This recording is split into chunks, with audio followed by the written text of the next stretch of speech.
Hello and welcome to the Ice Guys. This is the show that takes you into the world of the National Hockey League. Every game, every day, from a betting perspective. With pro sports handicappers, Ian Cameron, Alex B. Smith, and various guests from the world of hockey and sports betting. And now, here's your host, Ian Cameron. Welcome to the Ice Guys, Wednesday, April the 30th. Ian Cameron, Alex B. Smith with you. Perlo, who's with us on Wednesdays, will be joining us too in just a little bit as we look back on a very exciting, wild, crazy, and entertaining Tuesday night in the Stanley Cup playoffs. A busy night indeed.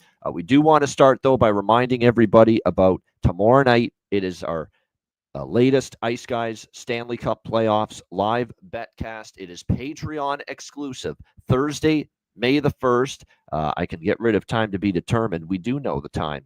7 o'clock p.m. Eastern start time for Thursday night's betcast, because that is going to be the first game of the night coming up on Thursday night. And what a Thursday night it is.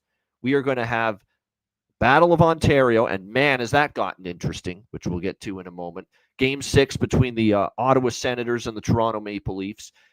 7 p.m. Eastern for that game. 7:30 p.m. Eastern for Vegas, Minnesota, down the street from Alex at the XL in Game 6.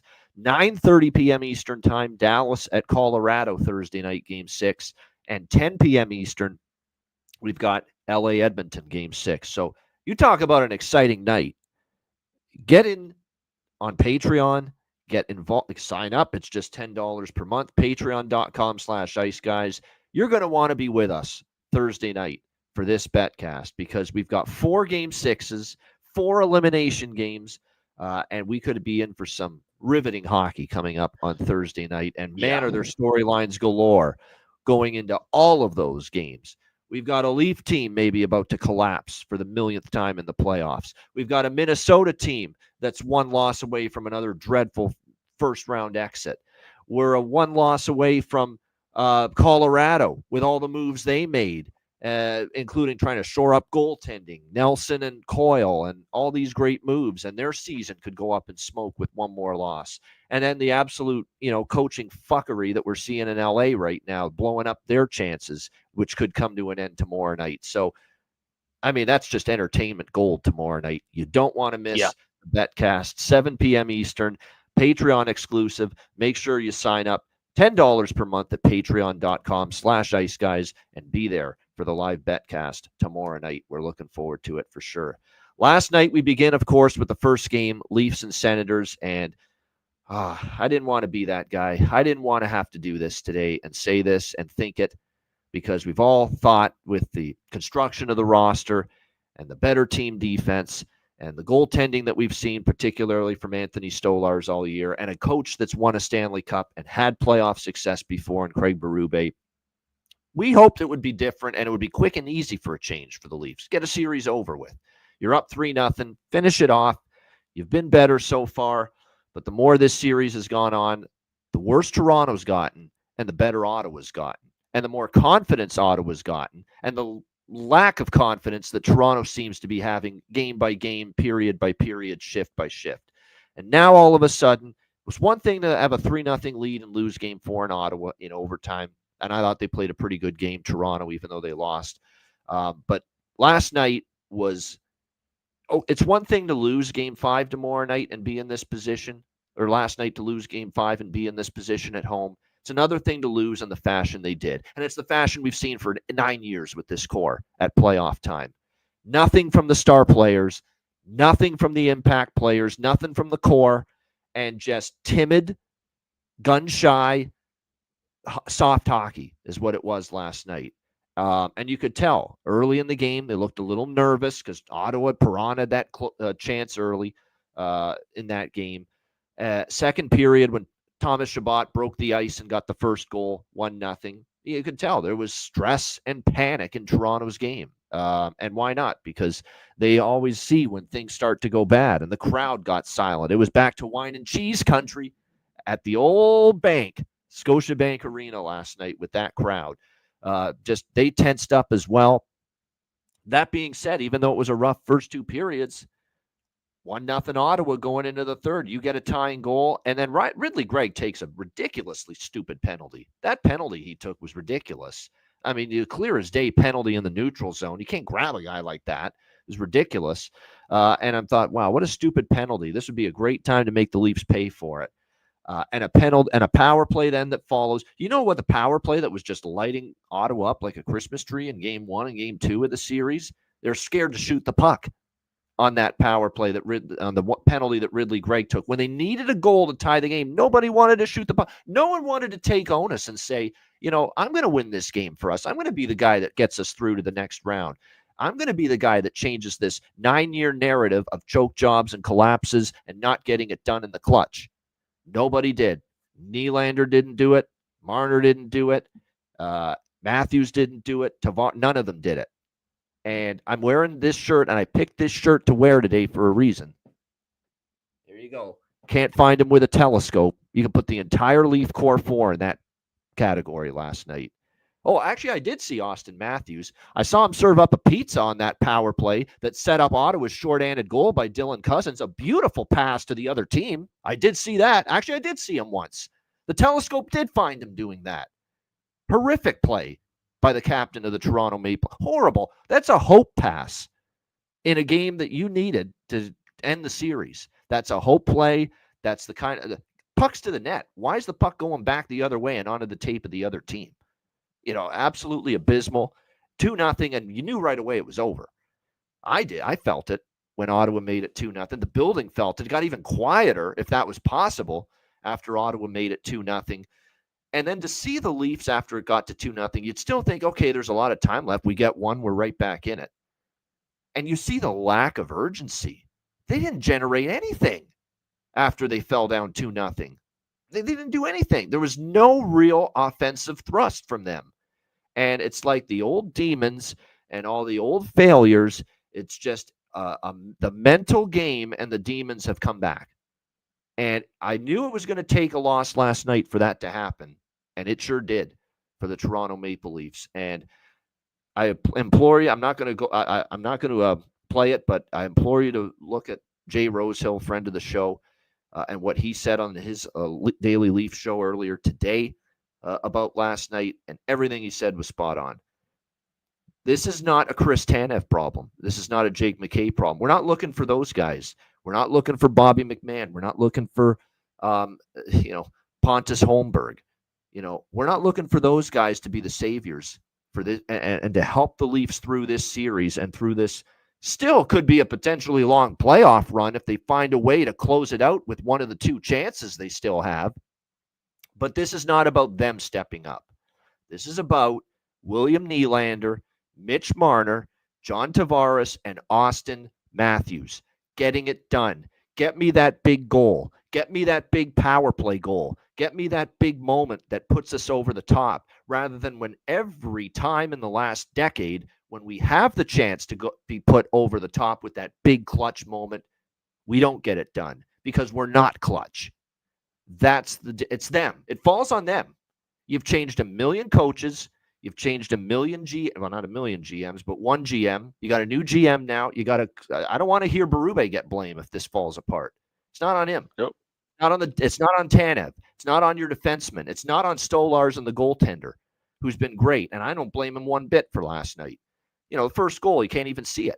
The Shabbat shot, that made it 1-0. This is on the core. These are players getting paid, 80, 90% of the cap, Toronto, tied up in these guys. These are the guys that have to make it happen. These are the guys that have to produce in a game like that last night and score one fucking power play goal for once in their life. That stat is mind-boggling, that this team is 0 for 30 on the power play since 2018 in clinching games. 0 for 30. With that talent, you can't even back your way into one power play goal on 30 fucking attempts. That's a disgrace.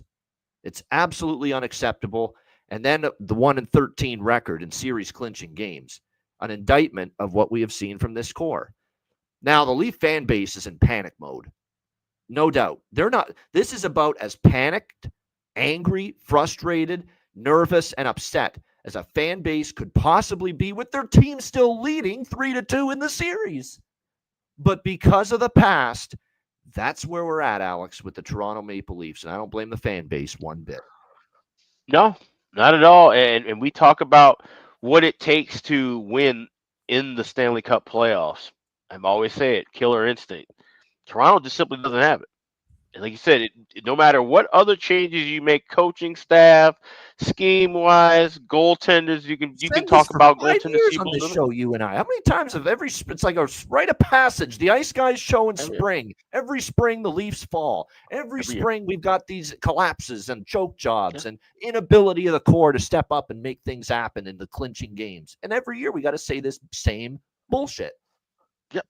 Yeah, and it's crazy. And for this point to have where how many people at the beginning of the playoffs were finally on board saying, okay, this is a Toronto team that can make a change.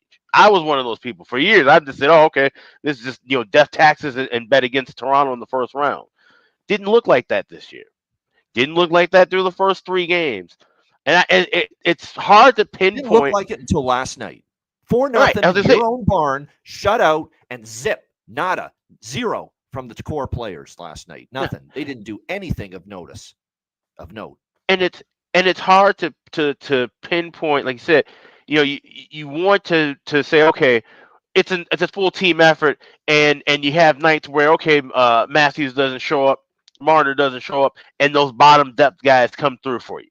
And we saw a lot of that in the regular season. Yeah. And maybe that's something we should have been reading. We were reading it one way, and we were actually reading this in reverse, where we looked like, okay, now because the depth guys are chipping in throughout the year, they're prepared and they're balanced enough to where in game 4 or game 5, when 34 and 88 can't find the score sheet, like you said, then you have a Pontus Holmberg come in and give you a clutch goal. You have a defenseman get a seeing eye shot that goes through and get those timely goals, but they just can't do that. For some reason, that so you're having the core guys not show up in your key moments, but yet your depth position players aren't really playing at that kind of a role either. You're just having everybody just not show up at once. And Stolarz, he can only do so much. When we talk about a goalie stealing you a game or stealing you a series, there has to be offense included in that. The goalie can't score 4 fucking goals. He can only stop what's coming in front of him, and he did a damn good job of that, despite letting 4 go past him. It looked like it was going to be a game where it was up and down. It should have been an up and down game. But when you don't have your top 6 forwards doing anything, then you end up losing 4-0.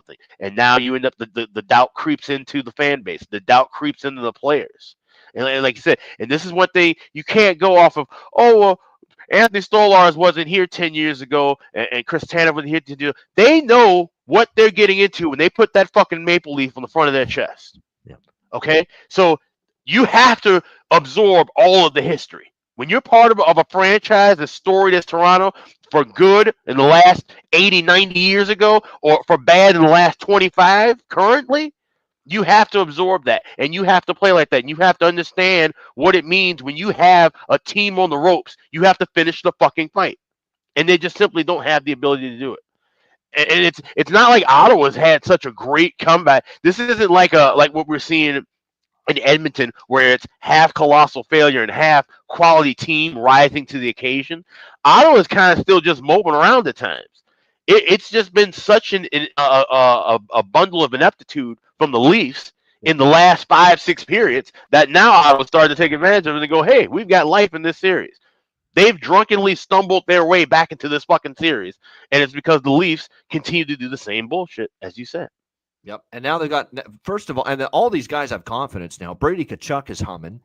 How about Dylan Cousins, who actually has not had a great series? He gets the big shorthanded goal to get his confidence up. They're all going to be feeling good now. And Tyler Clevin, that's a great point. I think he's played great, that young guy for the Sens on the back end. Physical. And Jake Sanderson, man, what a game he had last night. Killing plays, breaking up plays with his stick, physical prowess, clearing the front of the net. This Jake Sanderson, they've found something special in this guy. Yeah. He's excellent. Both ends of the ice from the blue line, this guy. What a game, and what the series has been good. He's taken it to another. Last night he was unbelievable. He was phenomenal, Jake Sanderson. Jeff, his dad, of course, played in the NHL. Better be a proud father. His kid's balling right now, as they would say. He's playing great. And now Linus Allmark. Now I And will give Allmark's him got credit his last. confidence back, and we know how motherfucking streaky he can be and how red hot in Exactly. his zone for 6-7 games in a row he can get. Yeah. Now, if you look at the shot chart last night, there was a lot of activity right in front of the crease. Yeah. So he had a big game as well. If I say that Ottawa stumbled back into the series, but I will give Omar credit last night for that shutout. He worked his ass off last night, and that was his best game so far in this series. So now that he has his confidence back too, that just makes things even tougher for Toronto. Even if Toronto's getting their offense rolling, but now here you have a guy who, let's not forget, 2 years ago in the regular season when he was healthy, was good enough to win the Vezina Trophy. So Yep. if we're seeing that kind of form of Allmark rise to the occasion now, the rest of the series, Leafs are in trouble.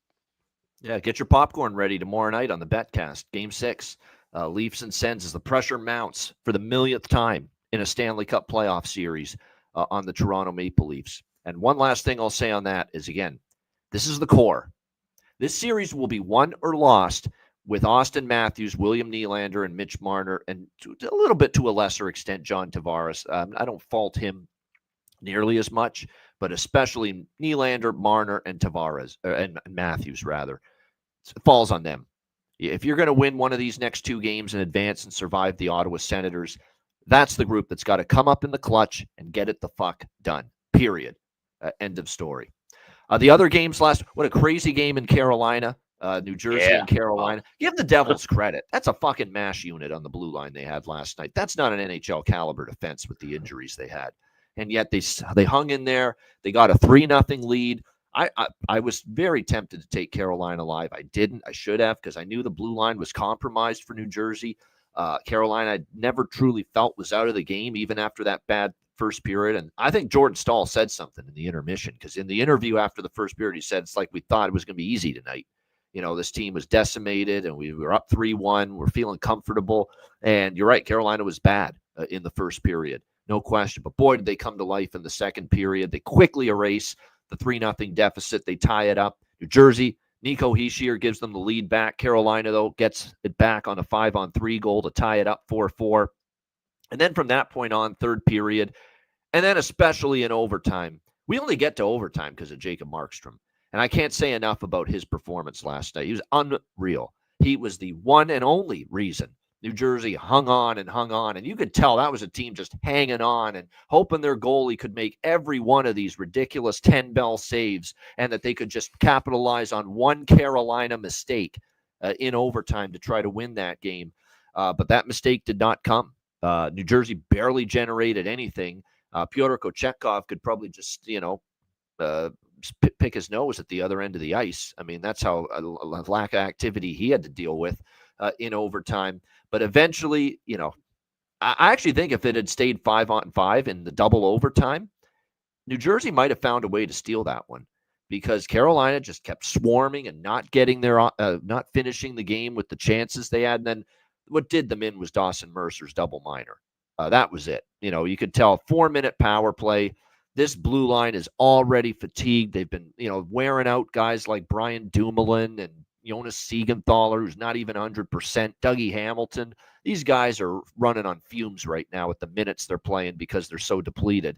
And you figured this was Carolina's chance with the 4-minute power play to end it, and sure enough, they did. Aho with the series-winning goal and handshakes for the first time in the first round as Carolina finishes New Jersey in 5 games. Now, Markstrom's a very emotional guy. I get it. But I'm done with the fucking antics of him smashing the goal stick every fucking time he loses a game in overtime or a shootout. He's done it so often this year, and I saw it again last night, and he did it he smashed it, and then he threw the one part and then threw the other part. I mean, that's kind of showing up the other guys. You don't think they feel bad? You don't think they're gutted too that the season's over? You don't need to do that. Come on, man. You're a veteran guy. You've been around a long time. That's 18-year-old kids do that.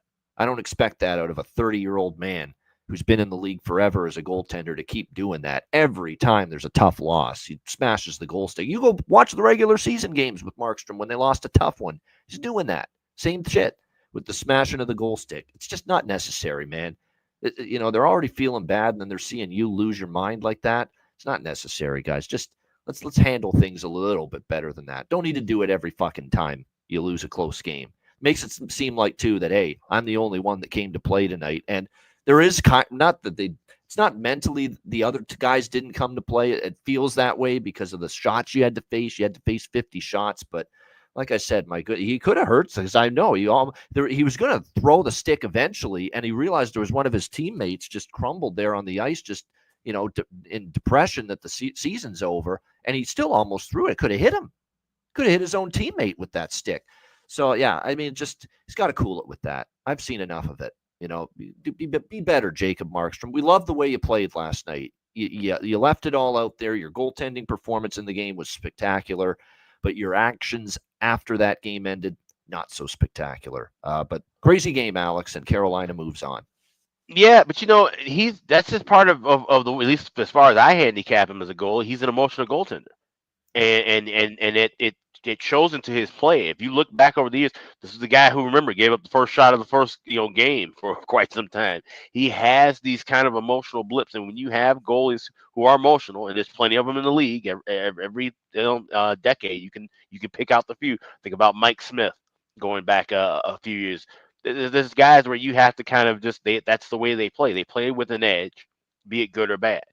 And so Markstrom's just one of those guys. I get what you're saying. Yeah, he has to kind of at least rein it in publicly. Let me just say one thing about that to clarify it. If last night was the only time this season I had seen Markstrom do that, I'd probably let it slide and say, you know what, it's the end of the season. You feel just gutted and you're frustrated, you're angry, you're emotional. I get it. When I'm seeing him in game 12 of the season in October doing that after an overtime loss, and again in November for a Thursday night game against the Arizona Coyotes or whatever, smashing his goal stick after an overtime loss. And I see it again in January against, say, the Islanders in a game like that. I mean, save it for the moments, maybe once in a while in a game like that. Okay, if you snap a little bit, I can live with it. But when I'm seeing it 5-6 times, and I'm seeing it in regular season games too, where it's just, I know you don't want to lose, but it's a regular season game, man. We don't need to see it that many times. You lose your mind like that. That's the issue. Yeah, but here's the thing too. Is it because he's not that good of a goaltender? Because we gave all the leeway to Ed Belfour back in the day when he did it often. We gave all the leeway to Tuukka Rask when he did it often. Tuukka Rask had some fucking meltdowns where he almost injured himself a couple of times. Robin Leonard, when he was playing well, we were all fine and dandy with it. He was showing some fire and passion and intensity. But Jacob Markstrom, who oftentimes can be on the wrong side of not playing so well, when he flips out, it's just a little bit more noticeable. I agree with what you're saying. I'm just saying it's a little bit more noticeable because he's doing it so often, because he's had so many games where he's not playing so well, or the team. I can live with seeing it last night, but when I see it in October and November and December, and you're doing that nonsense over and over again, then it gets old. That's where I'm at. Yeah. I get it. Yeah, I agree. All right. So, but it's we can move on. I'm just saying with Carolina, like I said, they played the game they needed to. It's still a little concerning that they had to go to overtime with, like I said, such a beat-up defensive core. But like I said, give New Jersey all the credit in the world. They just hung on and played a tough game. And that's really how they played all season long, good or bad. They've always hung around in games. They gave teams tough battles night in and night out. And it's a quality effort. Despite losing in 5 games, it wasn't the worst outing because we know, like I said, everybody was banged up. This is a season where, I was going to say, New Jersey, they shouldn't hang their heads low. Like I said, even with Markstrom, you had guys banged up in front of you for the last 2.5, 3 weeks and missing some of your most important players. It was a good season for New Jersey. They made a big turnaround. I think New Jersey is a team that can be right back there in the mix next year. This is a team that should be proud of what they've accomplished in the season. That was probably what the wrap up. They should. Exactly. I mean, they had no Jack Hughes, and half your blue line was either hurt or not playing. I mean, you have to actually commend them for the effort they gave, no question about that. And then in the late games last night, Vegas, Minnesota. Who had this as one of the most entertaining series in the first round? Another great game last night. We saw Minnesota 1-1 after the first. Vegas took the lead 2-1. Minnesota ties it with the Matt Boldy goal 2-2. And then it looked like Ryan Hartman gave them the lead and possibly the win 3-2 with about a minute left. But first they looked at it for goalie interference. There was none, but sure enough, it ended up being offside.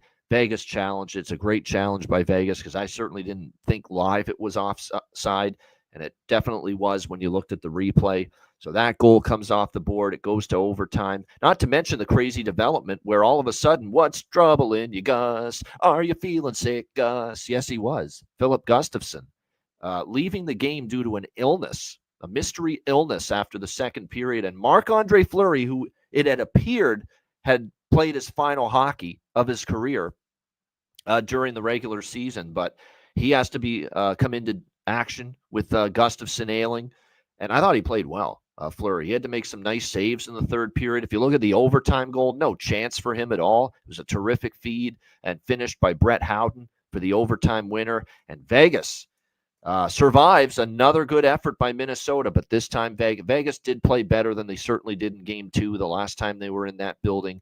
And now the Golden Knights take a 3-2 series lead. And back to familiar territory, XL Energy Center, the Wild facing elimination Thursday night. Yeah, it was an interesting game and a roller coaster for myself because there I'm sitting, I'm thinking, okay, Ryan Hartman has the go-ahead goal, which would have cashed a plus 568 ticket for me for the bargain bin. But then we'd be looking at Minnesota up 3-2 coming back home.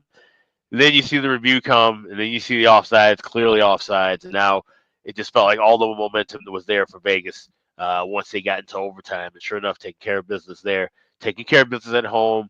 And I think I mentioned it on the show yesterday. If not, I know I mentioned it on the SportsX Radio Spy did last night. But when Vegas wins Game 5, they're 6-2 in the series. When they lose Game 5, they're 0-2.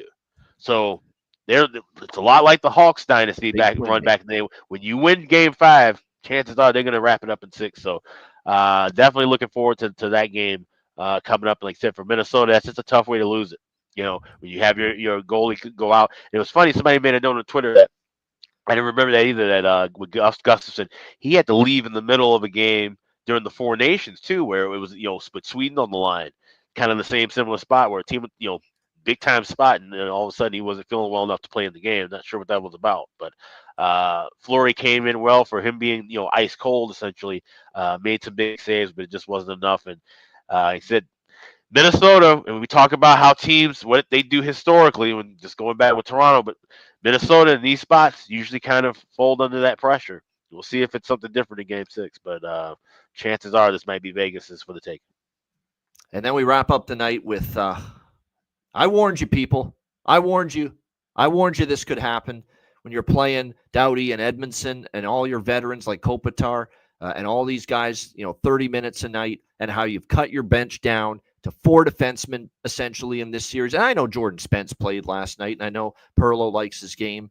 It's not like they allowed Jordan Spence to flourish with a shit ton of ice time again. But I told you about the way he's managed the bench in this series, and especially Game 4, with guys only getting a minute or 2 minutes of ice time. You are wearing down your best players. You are tiring them out. They are losing their energy, their gas tank, and it's going to have a reverberating effect on this team the rest of the series. And look at the effect last night when they are stuck in mud the whole fucking game, and the Edmonton Oilers are just drilling them. Can't get out of their own zone, and you could tell right away, first 10 minutes of that game, it's like, this moron, Jim Hiller, and his bench mismanagement is coming home to fucking roost right now with what happened last night. Edmonton dominated. Edmonton didn't dominate anything close to this until last night because this team has no legs. They have no legs. They've been worn out. They've been burnt out. They've been worn into the ice by this coach and his awful ice time deployment of his hockey team. And I thought it was bad in Game 4. And sure enough, and look, first of all, salute to Darcy Kemper, man. It's the only reason the LA Kings were even in that game last night. He was absolutely unbelievable, and my heart goes out to that guy. I pity Darcy Kemper. He did everything last night for that team. I mean, everything. He made some unbelievable stops. It was 19-4 shots on goal after the first period for Edmonton. 19-4. After the first 2 periods, it was 33-12. For the game, it was 46-22.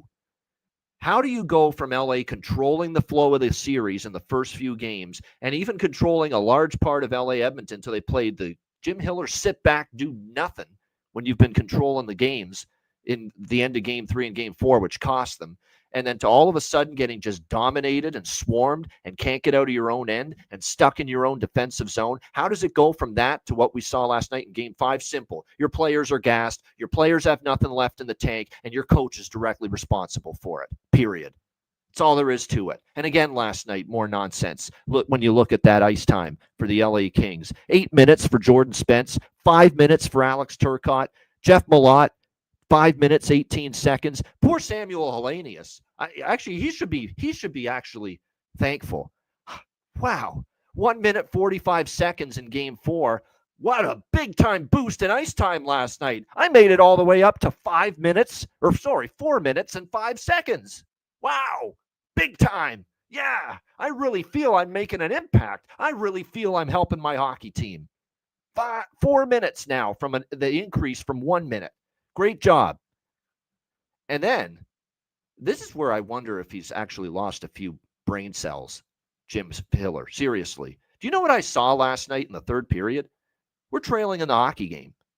He's got Adrian Kempe, one of his best goal scorers, playing shifts on the blue line on defense. No joke. There were shifts where Adrian Kempe is lined up as a defenseman in the third period, down by a goal when you need a goal. What kind of moron could you possibly be? You've already shown me you are. You decided to actually take it. That's what's impressive. I didn't think you could be more stupid. Really, after what I saw in Game 4. I didn't think you could be more dumb, Jim Hiller. And then you put Kempe as a defenseman for shifts when you're trailing in the game. Maybe you need his offense. What if I'm a football coach? I need a touchdown in the fourth quarter. Why don't I make the kicker the quarterback? What about a starting pitcher in baseball? I need him to get some outs for me in the World Series. No, we'll put him in right field.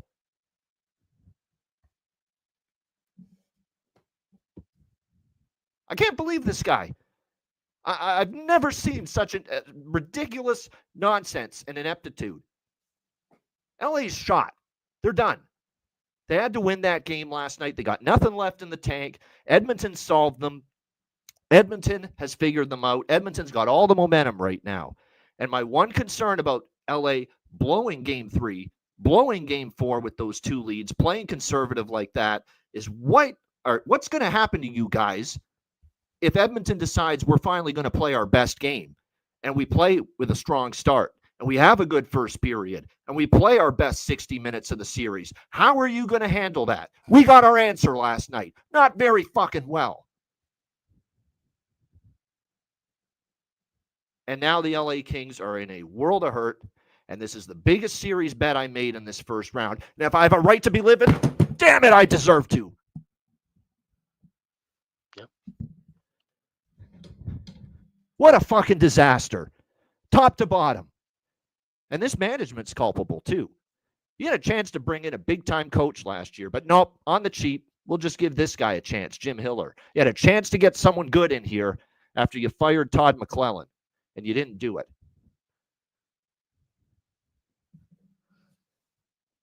it. Look, Edmonton does still need to get a fourth win, but who in their right mind is confident in the Los Angeles Kings right now? Who? Explain. You confident, Alex? You confident, Perlo? You guys in the chat, you have a lick of confidence right now in the Los Angeles Kings after what we have seen? Because I sure as fuck don't. Incredible stuff, Alex. And this will haunt the players on this team.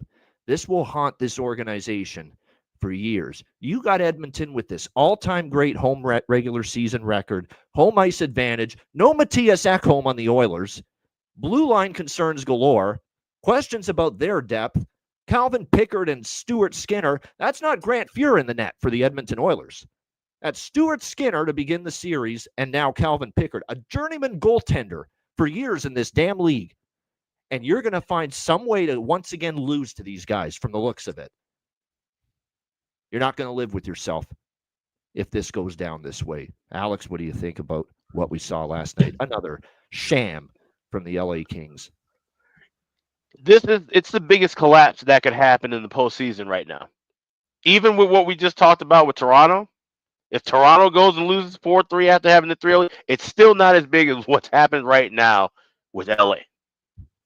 Because LA had this gift wrapped in the palm of their hands. And then overnight, it just disintegrates. And for no good reason.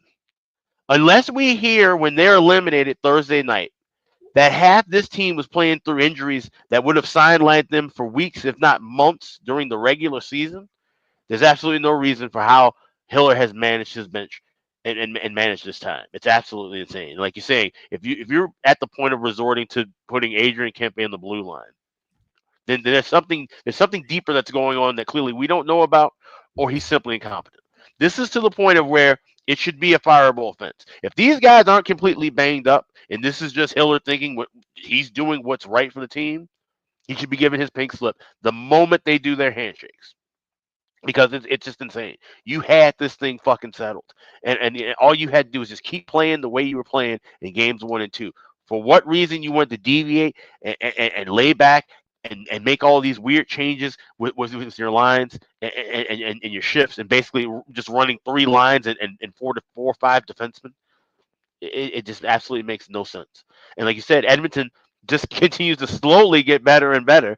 And we know Edmonton can come back from this spot. We saw them force a game 7 down 3-0 in the fucking Stanley Cup final of all things. Yep. So you know you have to drive the stake into the heart as deep as you possibly can, as hard as you possibly can if you're LA. And like I said, no adjustments. Even if you felt that was right going in with game 3. But there was literally no fucking adjustment from game 3 to game 4. How do you copy paste that game? We talk about copy paste all the time within the playoffs. That's the effort you chose to carry on over from 4 periods, actually, that went overtime to another 3. It's asinine. And so now Edmonton had to do their job, and as I said, come out hot, blow the doors off them. They could end that game in 10 minutes on Thursday night. They can do exactly what LA had a chance to do multiple times over in game 3 and didn't. And I trust in McDavid and Draisaitl enough to do that. I don't trust in them to win a Stanley Cup. I still don't think they're going to win a Stanley Cup. But I can trust in them to show up in a big-time spot to close out a team because we know LA can't do it. And Chris Knobloch looks like John Cooper, Scotty Bowman next to Jim Hiller. I'm telling you absolutely. Now. It's just, I mean, and I don't think Chris Knobloch's a phenomenal coach, but my God, he's made to look like one of the best coaches I've ever seen when he's going head-to-head with this guy, on the other side. It's just absolutely okay, Jonathan. Yeah, I get it. We saw Kempe on the blue line at times during the regular season. It's not the regular season. It's a game you have to have last night. You need a goal. You're trailing in the game. Why is he on the blue line? Why? Explain that. You need a goal. He needs to be up front, and he needs to be fresh and to play his regular role, which is on the top line as a forward, not as a defenseman. And I get they don't trust their kids. Maybe they should, because they have no gas left in their tank, and not trusting their kids has left their best players done as far as the empty gas tank. Done. Empty. There's nothing left to give because they don't trust their kids and won't play them. That's on the coaching staff. Perlo, welcome in. Hey, well, you don't trust your kids. Well, you've got an absolutely horrible department or eye for who is good and who's not. Because Spence is better than your fucking veterans. Okay? That's it. He played 8 minutes last night. Yeah, now, Alex brought up a good point. Yeah. Maybe Spence is banged up or something. I'll want to hear that later, because I don't understand for a second how the hell that kid plays 8 minutes, and you got guys that, like you said, are dead already on their skates, and are not as good as him when they're not. Anyways, Edmondson, it's not as good. Gavrikov should be playing more if you're going to do it that way. Anything like absolutely horrible. But I'll give him credit. I'll say that maybe that Spence is injured, and that was part of the reason he's hurting or something like that. If that's not the case, though, this is you just not play your kids because they're kids and that's it. You don't look at whether they're playing better than the veterans. You just because they're kids, they're not going to play. That's that used to be some old school mentality that you would do stuff like that. And it was, we're in 2025 now. If a guy's better, and Spence is better than what they're putting out there. And yeah, I had, it's not the most money I had on that series, but I had that no team wins a. Condolences to Perlo with every home game winning, which every home unfortunately. game winning right. at plus 6,000. Yeah. That's right. I didn't have a lot on that, but I was getting a big return on that, and he just absolutely screwed it up. So, yeah, you think I'm going to be on LA next game? You got rocks in your head. That was a freaking joke. I thought, hey, you know what? One thing I can do, I can take Sheldon Keefe off the fucking, throw him over here. You found worse. Found worse. Yeah. We found worse. Absolutely. That was disgrace. Anyways, besides that, I had Carolina yesterday. I had a bad day yesterday. A bad day in general. Even props didn't do me well. It was the first red day I had on props. So wasn't a great day. Toronto, I mean, my God, dude. Like, what the hell was that pond hockey bullshit yesterday? Yeah. Unbelievable. No, there was no intensity. There was no urgency whatsoever. Just floating around the rink, think you're going to pass the puck around and pot. And just basically like Carolina was the first period against Jersey, but at least they woke the fuck up. Toronto didn't. And you showed them on the bench and they weren't even talking to each other. It looked like they were watching the game rather than playing in it. Yeah. I couldn't believe it. I really hope that Chief there just tears a freaking That's strip visions off of the last 9 years going through their minds when they're just staring into space there in the third period on the bench. Yep. I guess. I don't know. Like, my God, some sort of, you got character there now. You got Tanevs and you got guys that should be able to shake these guys up. If this goes to 7 and they win the series and they lose the next round, even it's just as bad. I don't know if it's going to. I agree with that, actually. But if it goes to 7 and they lose the next round, it's almost as bad as losing this round. That was a disgrace. It was almost as disgraceful as Hillier in LA, but not quite that bad. I don't think anything can top that. And actually, that was a worse loss LA than even Toronto, believe it or not, just based on the coaching. Like Toronto does not have inept coaching, and this is not Berube. This is the core, not stepping up. Yeah. LA, this is coaching, and that's really held you back. And look, players didn't play well for LA. You hung Darcy Kemper out to dry, but when you have no legs and no gas in the tank, because of the way the minutes have been mismanaged, that's why you're going to play like that. They were even Dano didn't look like he had legs yesterday.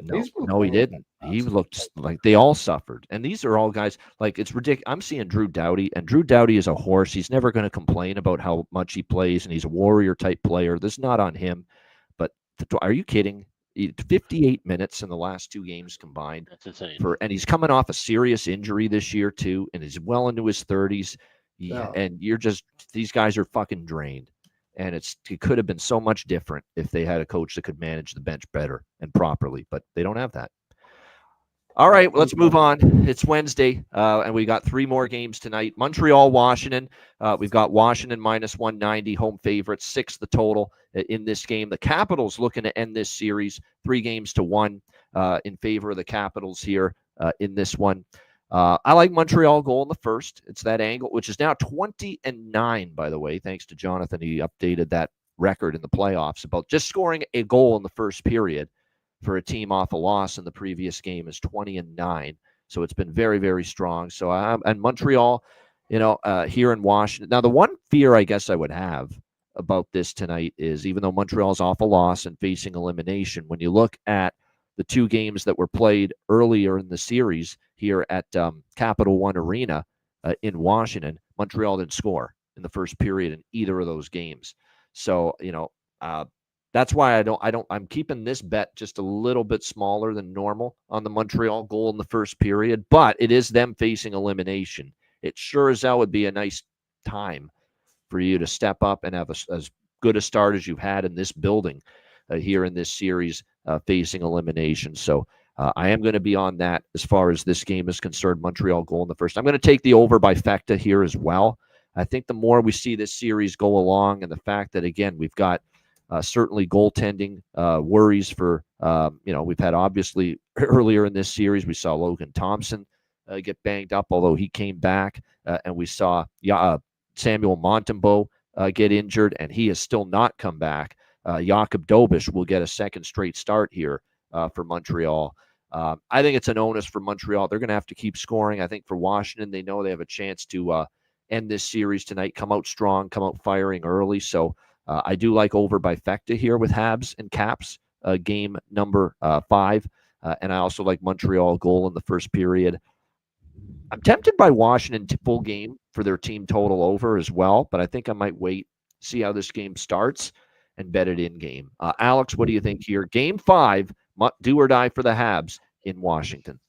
I got to give you a old not so fast, my friend, with that first goal there with Montreal. I'm looking at Washington to score first goal, first period.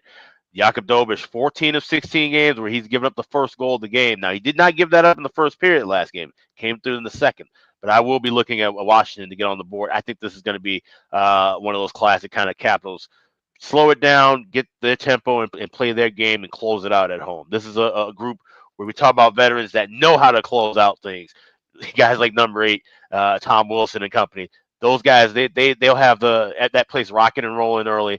Get that goal. I think they'll have momentum all on their side. It's been a great season for Montreal, but I think it comes to a close here. So I'm right back on the elimination bundle. We're going with third period over 2. Now I'm laying that really small because it's minus 135. I'll go a little bit heavier on the 2.5 that you can get. Seeing plus 130 with that, and then also going with empty net goal plus 110. Capitals to score empty net goal plus 220. Yeah, I'm on those two. I'm not even going to mention it for the other games, but I just want to speed. It'll speed the show along if I don't mention it every game. But I'll just say it right now. Third period over, empty net goal in all elimination games tonight. I'm on both. Third period over and over 2, and the empty net goal, which did cash in the Toronto-Ottawa game. Unfortunately, It did not cash. But I was worried about it all along in the New Jersey game because once it 4-4, I knew it was going to tighten up eventually, and sure enough, it did.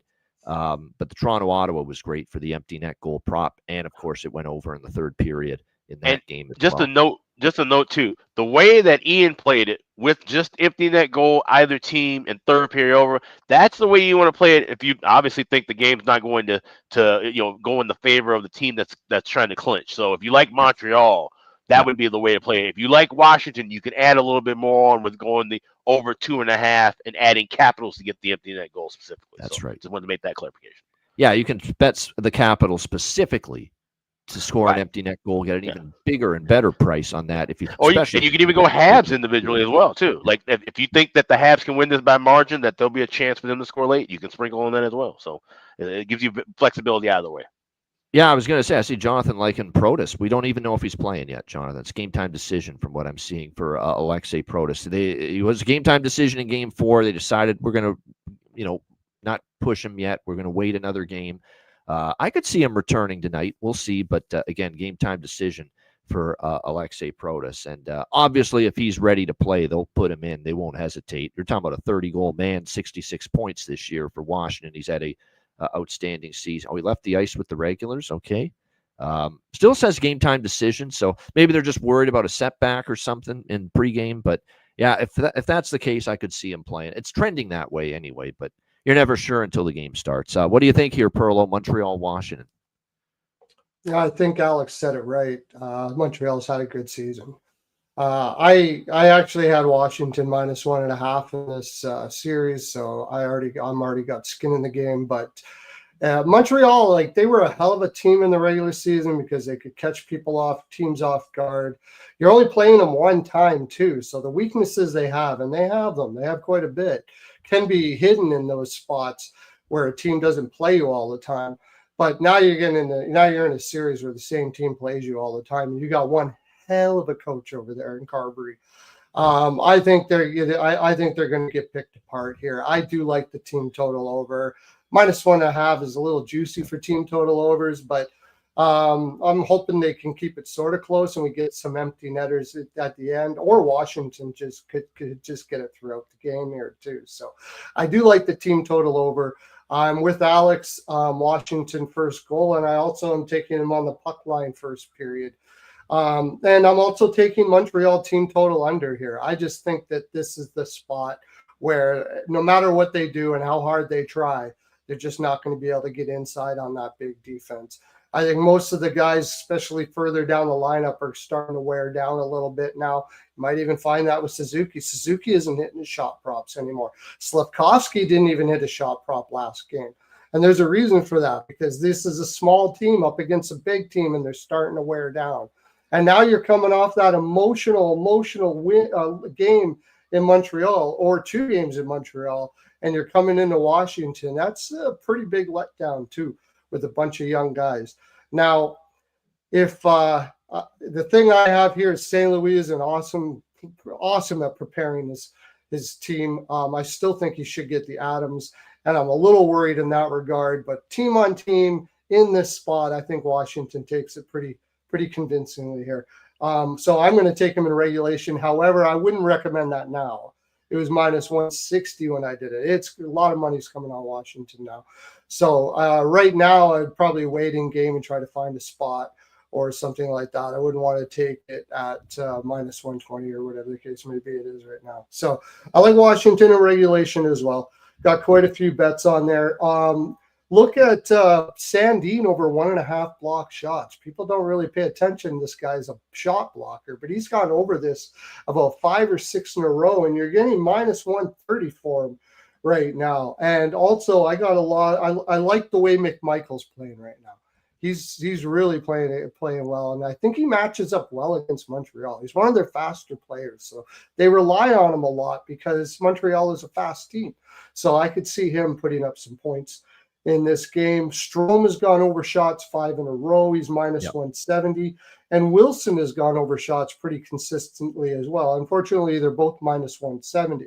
So you might want to try parlaying those together and getting a nice plus 150 price for those.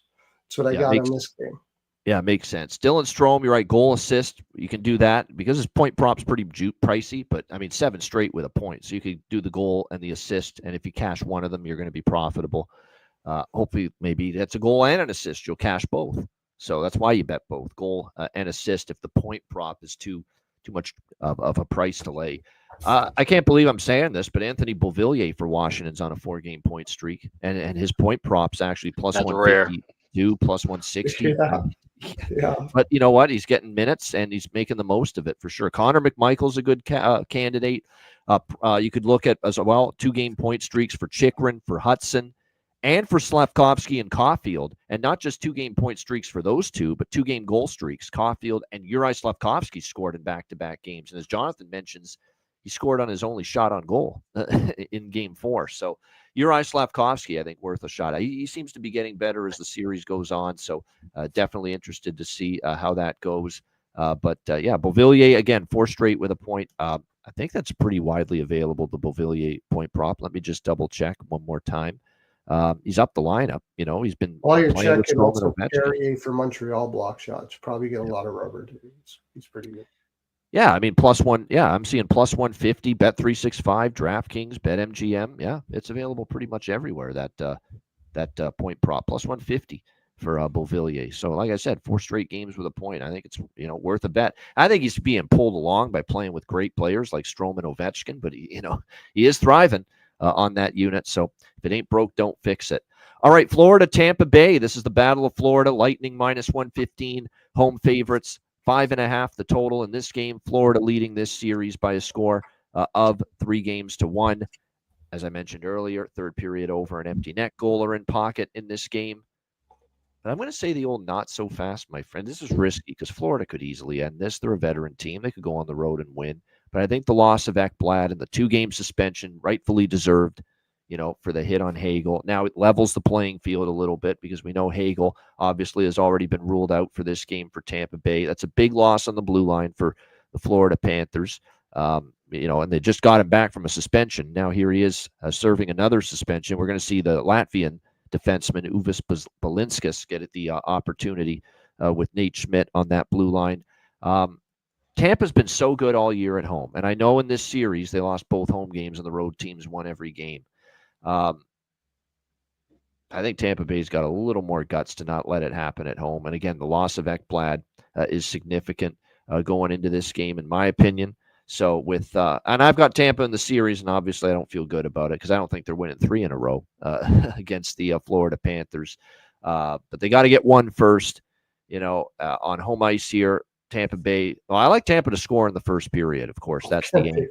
There's no doubt. I like Tampa to score in the first period. But I'm going to sprinkle on them in the money line too, -115. With Coop behind the bench, with still, Point Kucherov, Gensel, Hedman, on the back end. I think let's be honest too about game 4. They played solid, Tampa, and they were leading 2-1, and then it just crumbled on them late in the third period. They're that close to tying the series. They played a game good enough to win.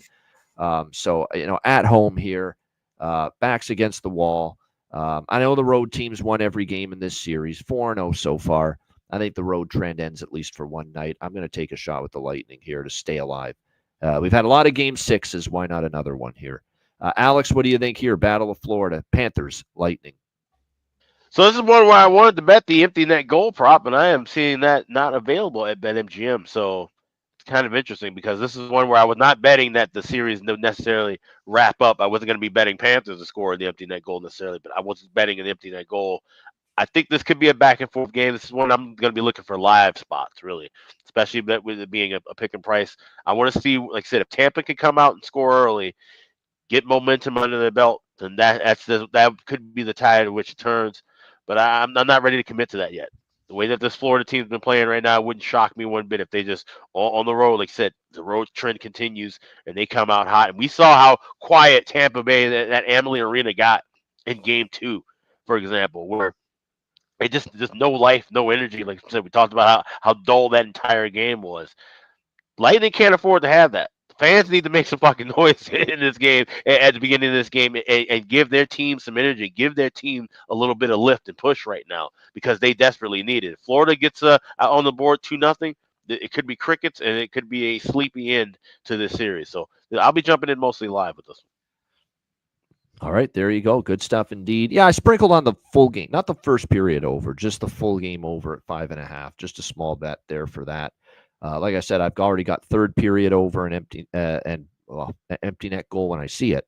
You're right, because BetMGM is also where I've gone for it, but would add that once I see it. And like I said, I feel Tampa Bay can at least extend it for one game. I do. And if you look at game 3 and game 4, they played well. They obviously finally had a really strong game 3. They won that game 5-1. I thought there was a lot of good things about Tampa's game in game 4. And to just see it just disintegrate like that with just bang, the goals in 11 seconds there. And don't forget just how galvanized they are about the whole Hagel thing. Almost like go out there. We don't want a series to end like this. Win one, allow Hagel maybe to come back for game 6. The Lightning, to me, too much of a kind of not a bounce back season, but they've had a very good season considering, the earlier exit in the playoffs last year. The home record's been strong this year. Rely on that. And if you play, you bring the same kind of elements to your game we saw in both game 3 and game 4. I think you have a good chance to win this game and get this series back to Amarant Bank Arena for game 6. Perlo, what do you think here? Game 5, Florida, Tampa Bay. This is a tough game. I could see the Lightning winning this. I personally I'm leaning to Florida still in this one as well. Sure, that's fair. I think Florida's going to change things around a little bit here too. I don't think you're going to see that ultimate aggressive approach that they usually take in the offensive zone. I think they're going to play much more of a trappy style here. They're going to try to intersect Tampa and try to get them to intersect them out, especially in the blue line, at the defensive blue line. They want to get them dumping and chasing in this game. That's basically where their skill lies right now as far as Florida is concerned. They got a lot of guys that can move the puck, use Jones, get the puck out quick. They're going to dump it out. I think this is going to be an under. I also like somebody mentioned both teams to score in the first period. I could see either way. I could see this going quick in the beginning because Tampa's going to come out and try to get that one quick to get their confidence up and get an upper hand, and Florida coming back and scoring. And I could also see neither team being able to score. I don't think one is going to have an advantage over the other in the first period, though. This is going to be a really tough back and forth game. I don't think scoring is going to be in the cards early. So I'm taking draw first period. I don't like the price all that much, but I do like the chance of it happening enough to throw a little bit on it at plus 155.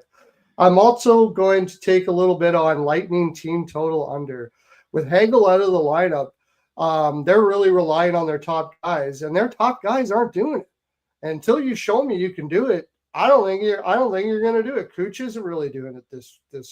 They're really having a tough time scoring. So I have to catch. Points been quiet. Gensel's the one guy I would take out of that equation. He's been Gensel would be the one guy, but I mean, you can't really run on one guy. So I'm taking team total under at plus 120. Now I am not putting lots on this. This game is really a tough one to cap, but I'm just going by what I've seen so far. And I have written down here under 5.5, but again, this is an elimination game, and I don't like to do that so much. I would actually lean possibly, if I'm going to do it, I would go team total over for Florida. I think that's minus 150 right now, because if it goes the way I think it is and Florida's up a little bit, pull the goaltender, you get 2. Now, that being said, I would rather get a better price and take Florida for 2 goals in the third period. That's what I would do there. I would bet it live and take Florida's team total over, or take some sort of over in the third period rather than doing minus 150 and hoping in this game goes that way. So that's probably what I would do in that there. As far as props are concerned, Paul is moving over to that center position on the second line, and that's where he plays best. If there's one guy in town that could switch things and make me wrong here, I think Paul is the guy here. I don't like him on the wing. I generally don't take props on him when he's on the wing, but when he's up the middle, I like him. So I got him. I'm going to have to take him for a goal and assist. And he also doesn't get shots off the wing. He has a tendency to play down in the corners and pass it out. But when he's at the center position, especially with the guys he's going to have on his wings today, and I just wanted to double check here. That whole line's got value with their props, in my opinion. Nick Paul, Yanni Gord, and Connor Geekie is who you're talking about. Yeah. But the thing is, with those guys, they're not guys that he's going to pass to so much. He's more of the scorer. So I like his shots at over 1.5 shots at minus 105. Because he's been on the wing, he hasn't been shooting as much. But putting him in the center position, I think you're going to see him shoot quite a bit here. So I like his shot prop there. I have a little bit on Hedman under 0.5 points.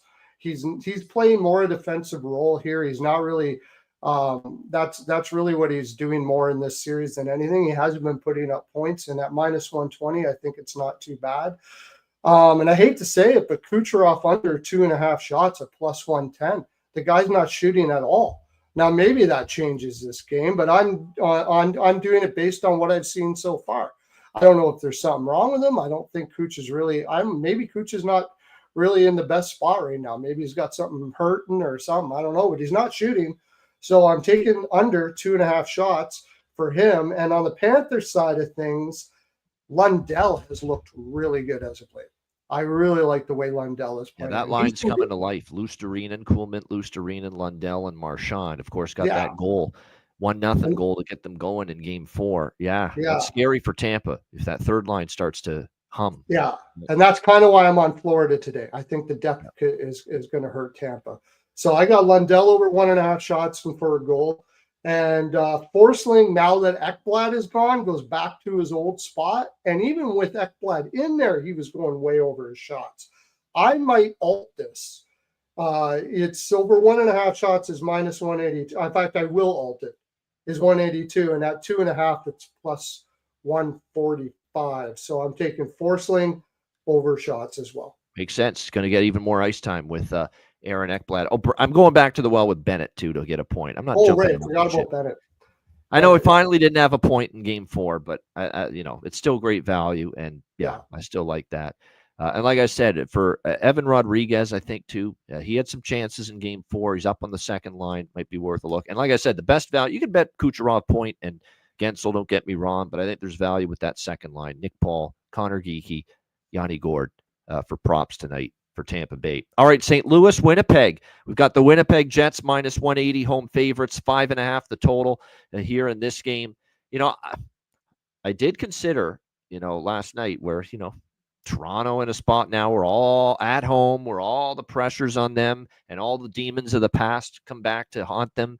Could they get it done? And they didn't. They lose 4-0. I'm not going to say Winnipeg's going to lose 4-0 tonight at home, but the momentum has seriously shifted to St. Louis. The pressure has seriously shifted to Winnipeg. Dog and draw for me tonight. St. Louis plus 150, and I'm taking the draw here as well in this game. And I actually like the draw in the Tampa game. Those are the two draws for me tonight. I didn't bet the draw in the Montreal game, but I've got the draws in the other two games tonight. Dog and draw for me. I think there's value, and especially with all the pressure on Winnipeg. Now, look, Winnipeg has not lost a home game yet in this series, 2-0. But now they're feeling pressure here in Game 5 tonight, which they were not feeling in Game 1, which they certainly were not feeling in Game 2 because they won Game 1. Now they're feeling it. Now Game 3 and Game 4, you got ambushed by the Blues. And your goaltender, and your defense, which has been the hallmark of your success all season, has been carved up. And now the playoff struggles of Connor Hellebuck, they're all going to hear about it. He's going to hear about it. The Winnipeg Jets team is going to have to hear about it. Scheifele, Connor, all the guys that have been here, Morrissey, all the guys that have been here for a long time, they're all going to hear about it. Could Winnipeg bounce back and keep the home team trend going in this series and win tonight? Yeah, sure. Of course they can. When they play their best game, they're as good as anybody. But we saw it with Toronto last night. And I'm not trying to say Winnipeg and Toronto are identical, but man alive, there are a lot of similarities. And at minus 180 in this spot for a team that I worry that their confidence has been shook, and the ghosts and the demons of the past are starting to haunt them in their little brains going into this game tonight. I'm taking St. Louis here. Give me the plus 150 and give me the draw, because I think this does have overtime potential. And I like the first period over. I'm not going to argue with that. I think hasn't it gone over in the first period every game in this series? Yeah, it has. Yep. So I definitely like the first period. I don't know about the full game this time, because I could see it slowing down. And sometimes the games in Winnipeg have done that. Actually, both of the games in Winnipeg did that. They went over in the first, but Game 1 went over because it was that crazy high scoring game. Game 2 stayed under in Winnipeg. Right. But both games in Winnipeg were first period overs, and the whole series, every game has been a first period over. So I really like the first period over again here tonight. Alex, what do you think? St. Louis, Winnipeg. Yeah, so I'm playing first period over, small pregame. You get minus $1.04, looking to add a little bit more on once you cross plus money territory in game. And then I'm taking the same dog draw approach as you are, but I'm playing it kind of 30-70. I'm playing just a small bit on St. Louis, because if St. Louis wins here, I have series to end in 6 games at plus 200. So I would effectively be plus 200 on St. Louis. If the Jets win and take a 3-2 series lead, I have Jets to win the series 4-2 at plus 380, along with the series to end at plus 200. So just kind of playing a little bit small, St. Louis at the plus 150, going a little bit larger with that draw. Best price available at FanDuel, plus 340. All right, good stuff there. And I'm playing Winnipeg to score in the first period because it's the angle, but I'm playing this much smaller than normal, because I feel this could be Toronto last night. The pressure of maybe coughing up the series, and they didn't score in the first period last night. Toronto, they didn't score at all. Obviously, they got shut out. I worry about that a little bit for Winnipeg here. Pressure and tight and nervous, and when you're pressured, feeling the pressure, and you're tight and you're nervous early in the game, you have a harder time scoring in the first period, obviously. So that's why I don't love the angle as much here with this Winnipeg situation tonight. Perla, what do you think here? Blues, Jets? Well, Hellebuck screws up any kind of copying you can do on this. I mean, if Hellebuck's going to keep on playing the way he's playing, I'm taking Blues and team total over for the Blues. But the Jets are going to be playing extremely hard here at the same time. So this is going to be I like that first period over just because of the trend. I'm going more on props here. And by the way, I forgot one. Cirelli's dropping down to the third line. He hasn't had over 1.5 shots all series, so his under 1.5 shots as well. So I'm going more props here. I like Lardy back in the lineup. In that regard, you could kind of see more offense because the lines are back to where they used to be. I'm actually sort of leaning the Jets, mostly because that third line is back intact now. That Lowry, Niederreiter, and Appleton line is absolutely fantastic. And I think they can shut down anyone. But it's funny, when you take one person off that line, it just screws everything up. I don't know. They got some sort of chemistry. They got something. So I'm going to take your favorite, Lowry, to score a goal, because I think that line is going to be the star of this game, more than the offense.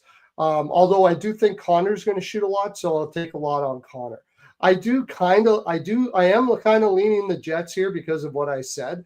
But like I said, I can't trust Hellebuyck. So I'm taking the draw. I'm taking the draw first period as well. And mostly going to be playing props. I'm going to be playing Parayko over 2.5 blocks at plus 140. I think Winnipeg, one thing they will be doing here, especially now their lines are back set up again, is they are going to be shooting a lot more. I normally don't take blocks for Winnipeg because they're really good at getting pucks through. They don't shoot very often. Like, they're not a high volume shoot from anywhere type team. So I usually don't, but I think in this situation, especially when I believe this could be a draw, in fact, I'm really big on the draw here, you could get a couple more blocks from Parayko. So I like Parayko I like Fowler for a point, and I like Fowler for a power play point. He's had 4 in a row now at plus 310. Back to Neighbors, anytime goal, anytime assist. He just seems to always come through in these spots. Perfetti over 1.5 shots is really good. He's sneakily been able to get over those shots 5 in a row. And I got another one here, and I think I'm gonna alt this so I can even get a better price. Ever since Pionk has come back, he's going way over 3, 4, 5, 3 or 4 shots. And I think in the regular season, he used to do this quite a bit. So he slowed down and then he was injured. So I think that injury is probably related to that. Yep. And now he's healthy again and he's going to start getting shots again. So I'm going to take him over 1.5 at minus 125. And I'm putting the full unit on that. And I'm also going to alt it to get it up to about plus 150 as well. And Velarde coming back. Yeah, Velarde back. I didn't mention that. That is big. He's going to be shooting. He's going to be shooting. So they got him at 1.5 shots at minus 135. Yep. He will be shooting. I really like that. I really like props here more than anything. It is a good prop. Velarde for a goal or what have you. So yeah, big prop game for me. Side total, whatever. I'm just putting a little bit on. I'm putting stuff on the draw, and I'm kind of going in game on most of it. Yeah, all the streaking player point guys are point prop players for the Blues. I'm on them. Parayko, 2 straight games with a point, great price. Neighbors, 2 straight games with a point. Won't you be my neighbor? Cam Fowler's the great one, 5 straight with a point. He got another point against Winnipeg in Game 4, 5-game point streak. Buchnevich, 5-game point streak. All worth a look, in my opinion, as far as point props there in that game, no doubt. All right, great stuff. That's a wrap. We're on a time crunch, so we'll quickly hustle through. Just reminder, live betcast tomorrow, patreon.com/iceguys, $10 a month. Make sure you get on board. Don't want to miss this. It's going to be one hell of a night, 4 elimination game 6s. It's a Patreon exclusive live betcast, so the only way to tune in is be a Patreon member, sign up, and again, you'll get all the other perks of being a Patreon member: goalie charts, totals charts, the daily betting card, sides, totals, player props every day. $10 a month, patreon.com/iceguys. Also, check out the Ice Guys store, iceguys.myspreadshop.com. We've got all great new merch in the store. It's a good time to get a cap, get a hoodie, get a T-shirt, especially when it's getting warm out right now. So take advantage of that. It's right now at the Ice Guys store. That's iceguys.myspreadshop.com. Bargain bin special of the night. Best bets coming up right after we hear from our great Ice Guys sponsor.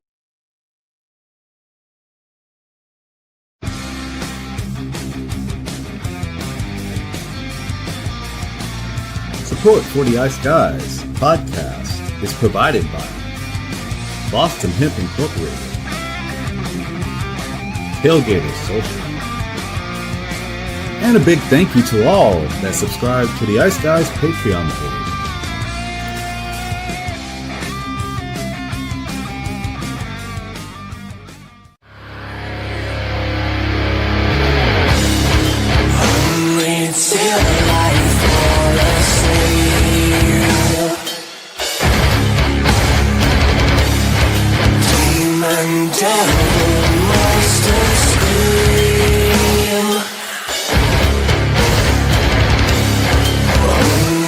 Till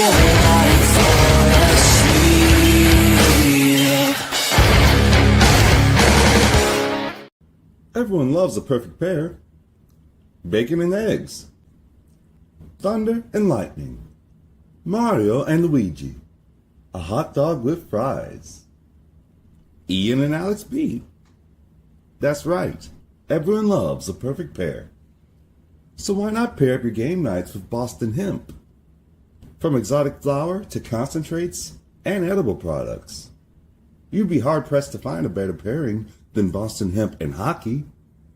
Check them out today at bostonhempinc.com. That's bostonhempinc.com. Boston Hemp Incorporated, the official smoke sponsor of the Ice Guys. Void where prohibited by law. Not available outside of the United States. Must be 21 or over to obtain products. Check your local regulations to see if Boston Hemp is available in your area. Hey, Alex, have you checked out the latest with the great trading platform Kalshi? Yes, I have. It's been fantastic. This is one of the first and only federally regulated prediction markets in the U.S.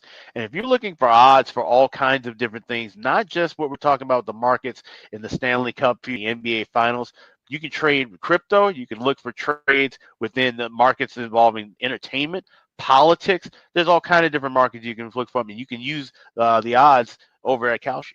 Time of year to get involved with Kalshi. Certainly if you're a sports fan, Stanley Cup playoffs, NBA playoffs, baseball now underway, with all the different markets to create winning trades. Make sure you're checking out all that Kalshi has to offer. Absolutely. And if you're trading with Kalshi, use the link kalshi.com/ice guys. You trade $100 or more, they will send you $10 back. So it's fantastic to use. Like I said, any kind of markets beyond sports. We're talking entertainment, politics, crypto, basically anything you want. So make sure you sign up, kalshi.com/ice guys. Note that it's live on Robinhood and available in all 50 states, making it the first legal place to trade on these kind of events nationwide. Check it out, kalshi.com/ice guys.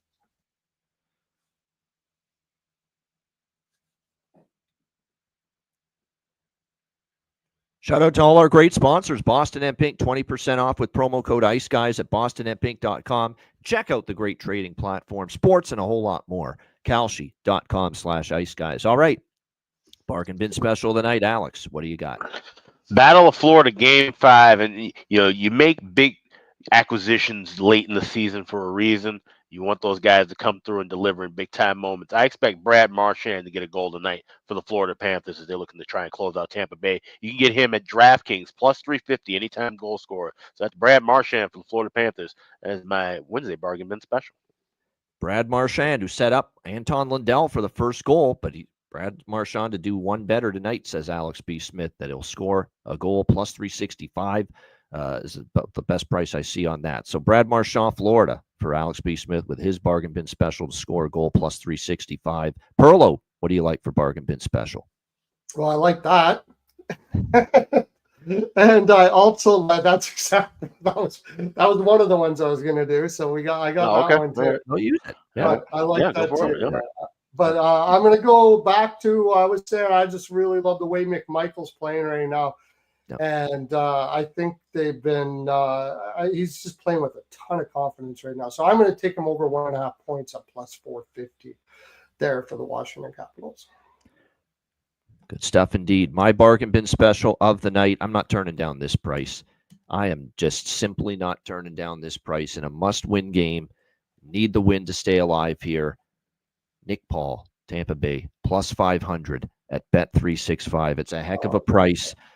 It is a terrific price. It is absolutely, he's come through for me so many times before. Yep.